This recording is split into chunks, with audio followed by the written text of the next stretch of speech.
Alright, so before we get to my awful, miserable, terrible picks from last week, I wanted to give you an update on my next film breakdown. For my next video, I'll be doing Saquon Barkley. It's taking a little bit longer than I expected, but it should be out early next week.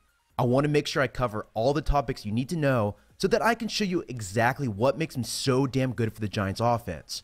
Seriously, this dude is amazing, and he's going to be great for them for a very long time. With that out of the way, let's look at my picks from last week. As you can see, this is literally my worst week in my history at sports betting. As I keep reminding you, please, for the love of God, bet against me. It's past the point of pride, I just don't want you to lose any more money. On this season, I'm back to losing more than $1,000. This is clearly under the 54% that you need in order to make profits, so keep me on fade alert until probably next year.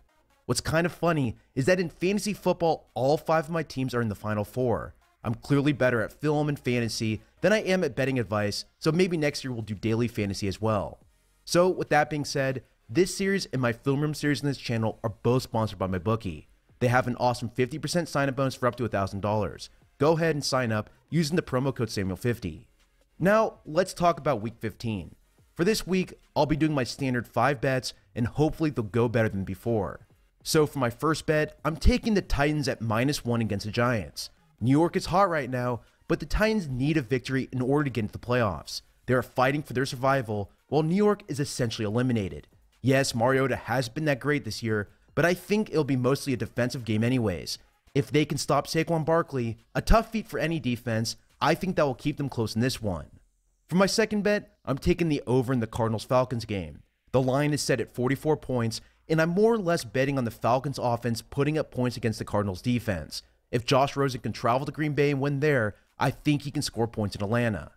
For my third bet, I'm taking the over in the Seahawks-49ers game. I'm furious at the number of missed opportunities Russell Wilson had versus the Vikings that could have scored them more points. He easily could have had 20 more by my tracking.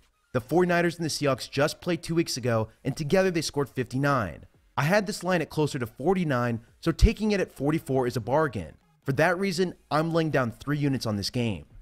For my fourth bet, I'm taking the over in the Eagles-Rams game in LA. Nick Foles is starting, but I'm again more or less betting on Jared Goff putting up a ton of points against the Eagles' terrible secondary. They are so depleted right now with injuries, I just can't see the Rams' offense being stopped. They'll want to put up a ton of points, especially after what happened in Chicago. This is a huge week for them, so I think they're going to win it outright. Finally, and for my fifth bet, I'm taking Dallas with the points at the Colts. Dallas is on a roll, and their run defense will be able to stop Indy's offensive line. Plus, T.Y. Hilton is also not 100%, and the rest of the receivers struggle to separate. In a neutral field, I think Dallas has the edge, so in Indy with 3 points, I think they're the right call. Well, that's all I have for you. As I said before, my Barkley video should be out early next week. I hope you have a great rest of your weekend, and if you want to take advantage of the MyBookie sign-up bonus of 50% up to $1,000, make sure you sign up now. The deal won't last forever, and if you bet against me, you'll realistically earn some cash.